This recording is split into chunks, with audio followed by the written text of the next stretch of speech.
guys, welcome back to my channel. Today's video is going to be my, I almost said October wrap up, but it's October now. My September wrap up.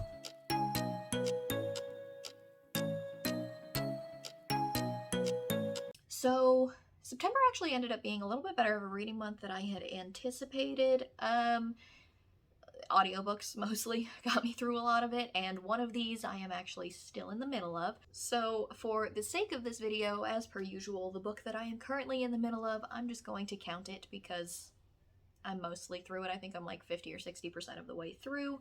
But in the month of September, I read 7 books for a total of 3,361 pages. Of those 7 books, 5 of them were fantasy, 1 was a romance, and 1 was a sci-fi. For my star ratings, there are only going to be 6 of them because, like I said, I haven't finished the one yet, so I haven't rated it yet, obviously, but these were divided pretty evenly.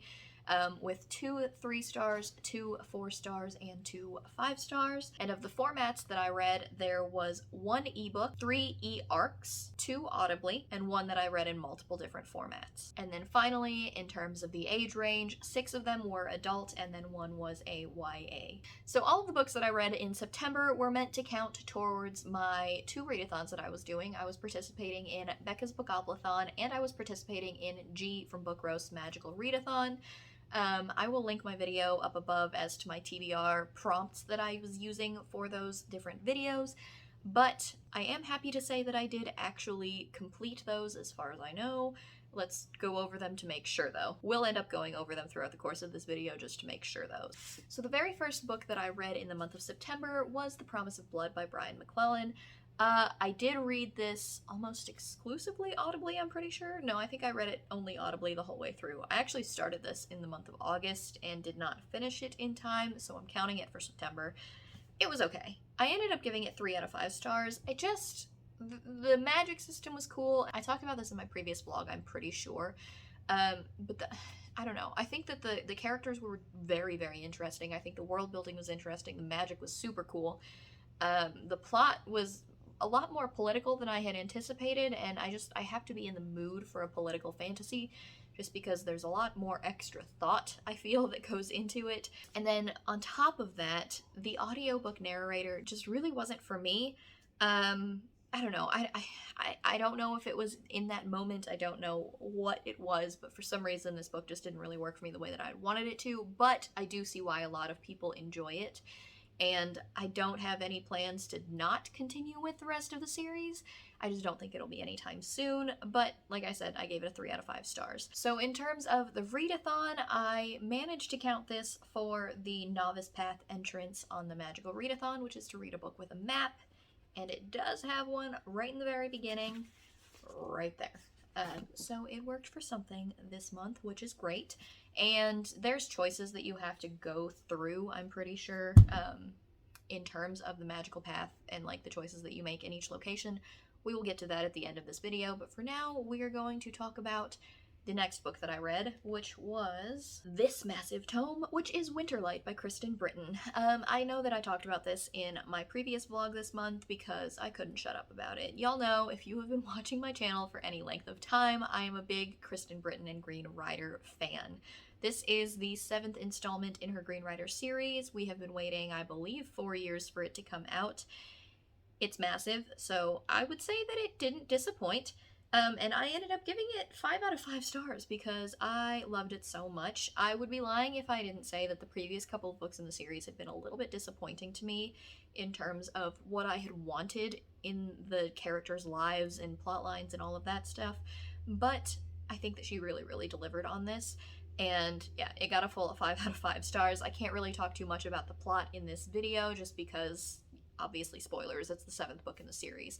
But a lot of things started to happen that I really, really liked for everybody, and oh my gosh, the ending was the beginning of something I have been rooting for 7 books. So I don't really care how it comes about, so long as it actually happens in the next book, I will be satisfied. 5 out of 5 stars. I used this for 1 prompt on each readathon. I used this for the prompt, what was it? Disability rep or mental health rep on Becca's bookoplathon because there is a lot of PTSD rep in this book. The main character, Kerrigan, is dealing with a lot from stuff that she went through in previous books. So yeah, she's got a lot of PTSD, she's dealing with it. And I also used it for The Ash-Torn Tree, which is a book that keeps tempting you, or a book at the top of your TBR. I had this on my TBR for a very, very, very long time, and I just kept getting pushed off because I had different arcs that I needed to get to first, and I had received an arc of this as well, which was super exciting for me. But I could never get to it because I had other stuff that I had to read, and it was strongly tempting for me. So we finally managed to get to it, and it completed the prompt for The Ash-Torn Tree. The next book that I read I don't actually have a physical copy of, so I'll pop a picture of it over here, but that was Among Thieves by MJ Kuhn. Once again, I had received an arc of this, and I ended up giving this 3 out of 5 stars. I talked about this a lot in my previous video as well, I'm pretty sure, or maybe just at the end of my last vlog. I'm really not sure. I talked about it before, though, in depth. It was good, it was okay. It didn't do everything that I had wanted from it just because people had drawn such strong comparisons between it and Six of Crows. Six of Crows just kind of came out on top for me. In terms of like the characterization and the humor and all of that stuff, I just liked it a lot more. This book was still really good though. I do still see a lot of people liking it for the things that it offers, and I would be really interested in seeing what happens in the second book. Now that I'm saying it out loud though and thinking about what happens in the second book, I can't say what I was thinking about because it'll spoil that, and it also spoils Six of Crows, but there is very, very strong similar plot lines between the two now that I actually say that out loud. So yeah, it was okay. I didn't really love it, but I definitely think that other people would enjoy it. This I did only use for Becca's bookoplathon, I believe. I'll have to recheck the magical readathon prompts to see if it fits any of them, but it does fit the prompt of people for Becca's bookoplathon because the title includes thieves, and a thief is a type of person. I mean, it's a job description. Is it a job? Whatever, it counts. Or at least I'm saying it does. Among Thieves does not fit any of the magical readathon prompts, but that's okay. The very next book that I read was almost exclusively audibly. I think I might have read a little bit of it in ebook form, but that is Sleeping Giants by Sylvain Neuvel.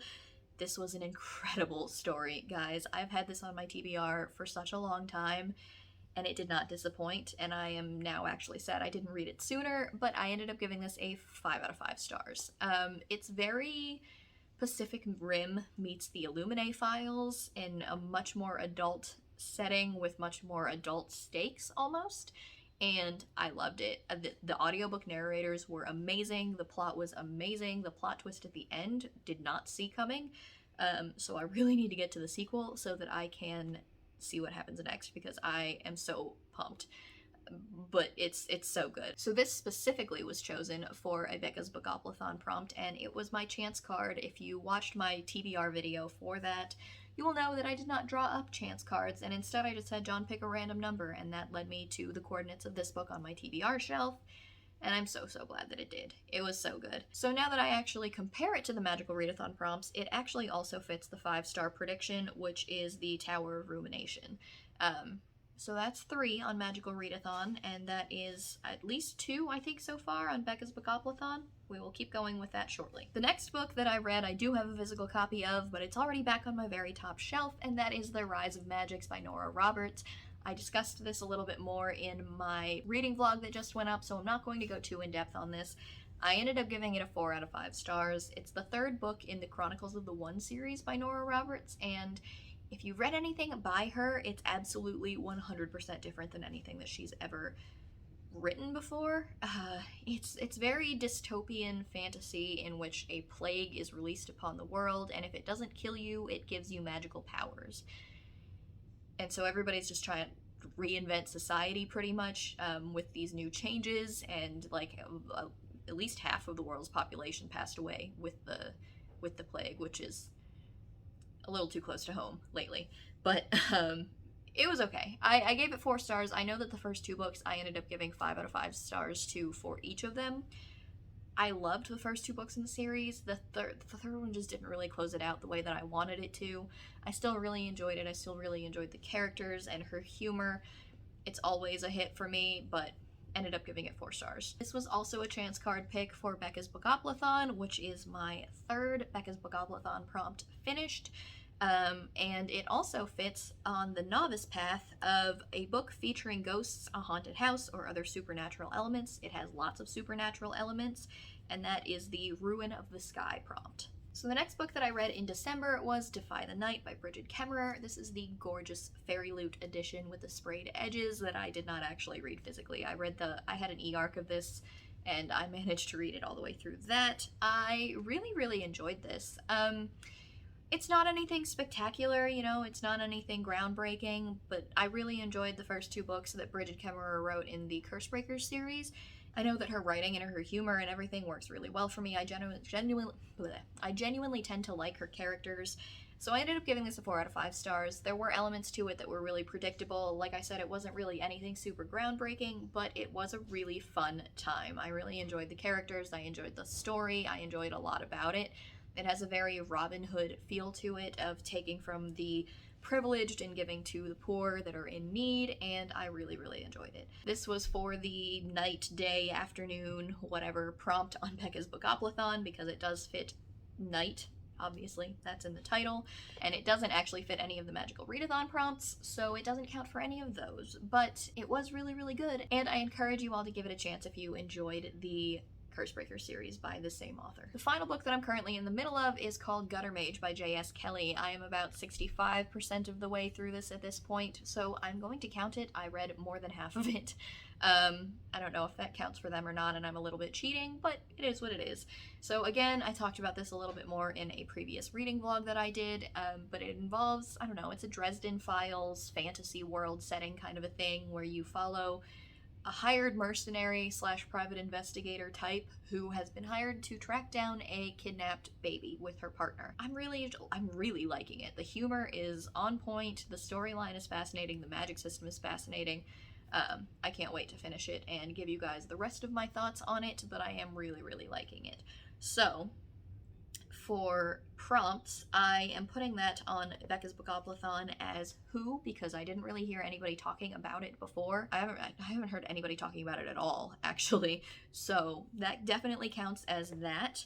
And I am also counting it for Obsidian Falls as a thriller or a mystery book, because I would say that it definitely falls under the investigative mystery type of storyline.